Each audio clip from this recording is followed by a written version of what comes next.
আসসালামু আলাইকুম। আশা করি সবাই ভালো আছেন।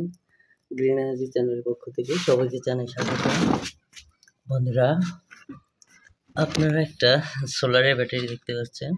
এটা হলো বলবো সোলার ব্যাটারি।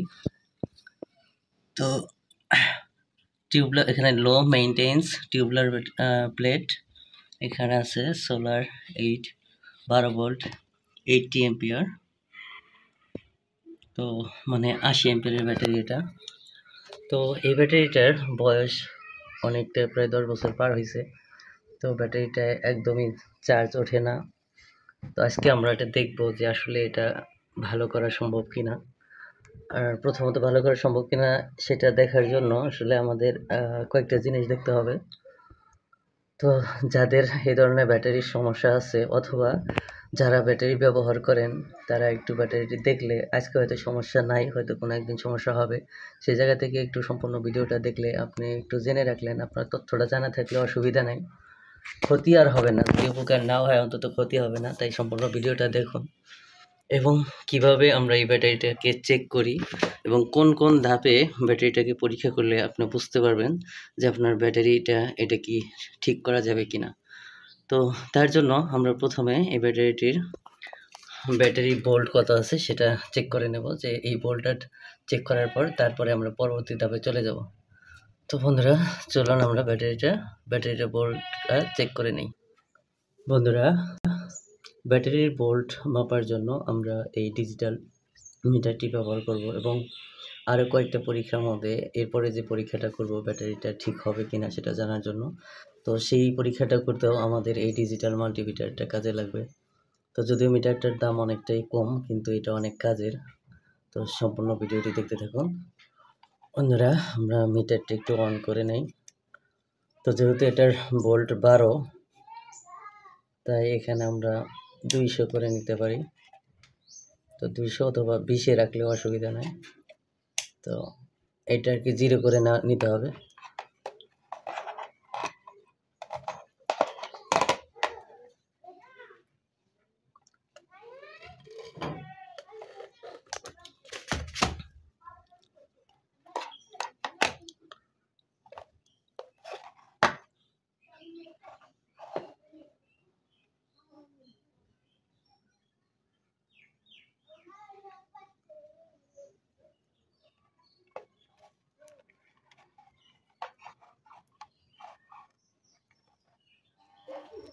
তো বন্ধুরা, এখন আমরা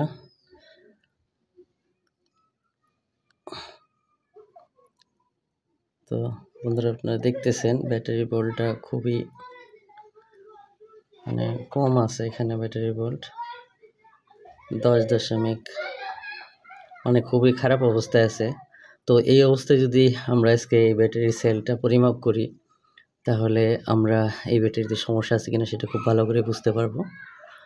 তো সেজন্য আমরা দেখব যে এই ব্যাটারিতে চার্জ না ওঠার পিছনে কোন কোন কারণ। প্রথমত আপনারা এভাবেই টেস্ট করে দেখবেন, তারপরে আপনারা যে টেস্টটা করবেন সেটা বলে দেবো। এই টেস্টের পর প্রথমে যে টেস্টটা করবেন সেটা দেখবেন যে এই ব্যাটারির যে 6টা সেল আছে, এই ব্যাটারিতে যে 6টা সেল, এই যে 1 1 2 3 4 5 6, তো প্রত্যেকটা ব্যাটারি এরকম 6টা করে সেল থাকে। এই সেলগুলা পরিমাপ করতে হবে।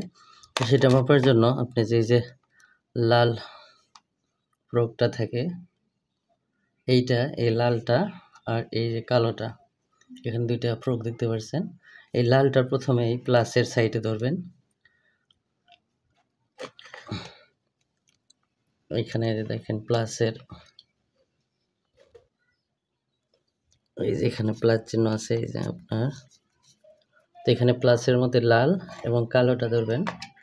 এই যে এই প্রথম যে মুখ ক্যাপটা আছে প্লাসের পাশে, এই ক্যাপটা একটু খুলে নেবেন। এটা ধরার পর এখন যে সেল একটা, এখানে যে পয়েন্টটা পাবেন, এখানে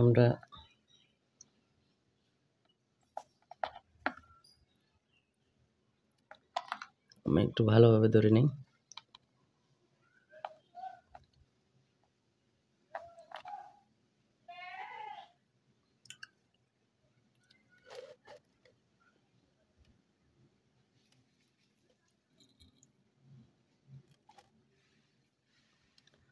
এখানে আমরা 1.2 পাইতেছি।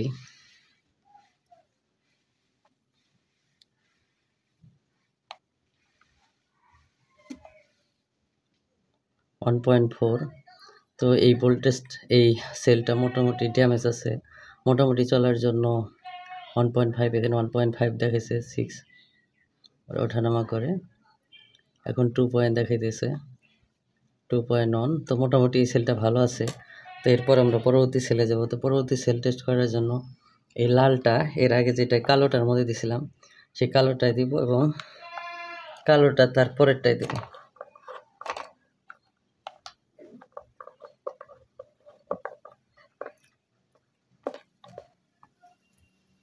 দেখেন বন্ধুরা, এটা করার পর দেখেন এই দ্বিতীয় সেলটায় 2.00 ভোল্ট দেখাচ্ছে।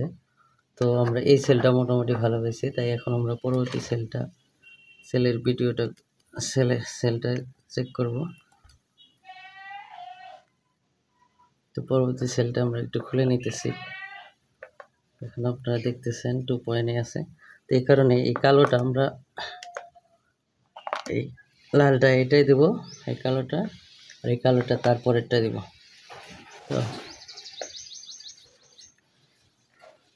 তো বন্ধুরা, এখানেও আমরা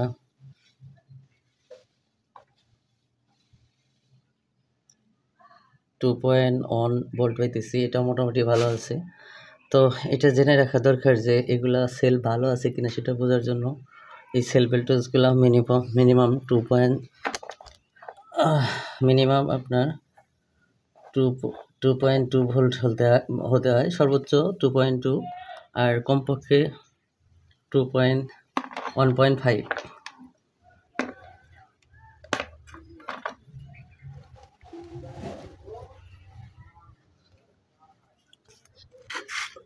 তো এখন বন্ধুরা আমরা 3 নম্বর সেলটা মাপলাম, এবার পরবর্তী 4 নম্বর সেলে চলে যাব। তো এই জন্য এটাই দিব, আর এই লালটা এটা পরেরটা। এখন দেখেন এটা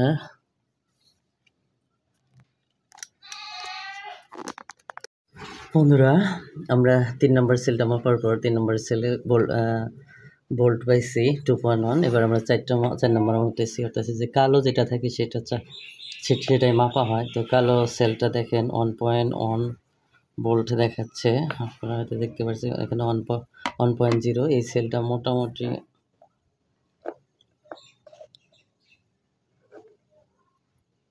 খুবই খারাপ অবস্থায় আছে এই সেলটা, অর্থাৎ এই 4 নম্বর সেলটা। এবার আমরা 5 নম্বর সেলে চলে যাব।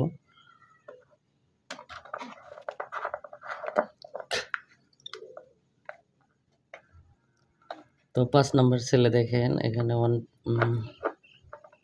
1.5, এটা মোটামুটি চলার মতো আছে। 5 নম্বর সেল ভোল্টেজ দেখতেছেন 1.5 অথবা 6 উঠতেছে। তো এবার আমরা সর্বশেষ যে সেলটা সেটাই চলে যাব।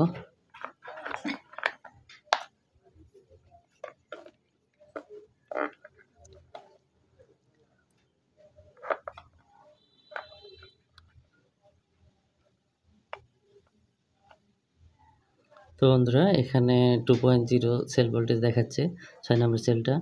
তো আমাদের সবচেয়ে বেশি সমস্যা যে সেলটা, সেই সেলটা একটু আমরা আরেকটা বার মেপে নেই। তো এই 4 নম্বর সেলটা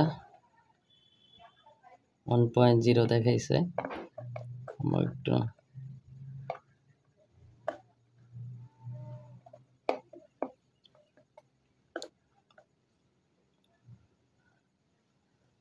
তো আবার আমরা 1.0 পাইলাম। দেখেন 1.0, এটা বাড়তেছে না। তো যেহেতু ব্যাটারি ভোল্ট আপনার 10-এর উপরে, যেটা 11 না, হয়তো এটাকে ভালোভাবে চার্জ করতে হবে। তো ব্যাটারিটা অনেকটাই বসে গেছে। তো এরকম যদি ব্যাটারি বসে যায়, তো আপনাকে যে কাজটা করতে হবে সেটা হলো ব্যাটারিকে হয়তো কারেন্টের না হয় একটু বেশি প্যানেল দিয়ে সরাসরি কন্ট্রোলার ছাড়া সরাসরি বেশি ভোল্টে চার্জ করতে হবে। তো সরাসরি চার্জ করলে কি আপনার এই ব্যাটারিটা যদি সমস্যা ভোল্টেজটা সেল ভোল্টেজটা একটু পরিবর্তন হয়, তারপরে আপনার এই তারপরে হয়তো ব্যাটারিটা ঠিক হবে। আর যদি তাও না ঠিক হয়, সেলের ভোল্টেজ উন্নতি আছে বা প্রত্যেকটা সেল ভোল্টেজ আপনার 1.50 উপরে আছে, কিন্তু তারপরেও ব্যাটারি চার্জ থাকে না, তাহলে আপনার বুঝতে হবে আপনার ব্যাটারির পানির যে গ্র্যাভিটি, অ্যাসিডের যে গ্র্যাভিটি সেটা ঠিক নাই, অর্থাৎ 12.8 এই গ্র্যাভিটির অ্যাসিড পানি করে তারপরে আপনাকে আবার হাই ভোল্টে চার্জ করতে হবে, যেটা বড় একটা প্যানেল দিয়ে সরাসরি পূর্ণ রোদের ভিতরে চার্জ করতে হবে। 2 থেকে 3 দিন চার্জ করলে আপনার এই ব্যাটারিটা ঠিক হয়ে যাবে, মোটামুটি ব্যবহারের উপযোগী হবে। তো বন্ধুরা, আমরা পরবর্তীতে আবার এই ব্যাটারিটার পরীক্ষার জন্য নিয়ে আসছি। পরবর্তীতে এই ব্যাটারির একটা আপডেট দিব, কীভাবে এই ব্যাটারিটা ঠিক করা যায়। তো পরবর্তী সেই ভিডিওটা দেখার আমন্ত্রণ জানিয়ে আজকের ভিডিওটি শেষ করলাম। ভালো থাকবেন সবাই।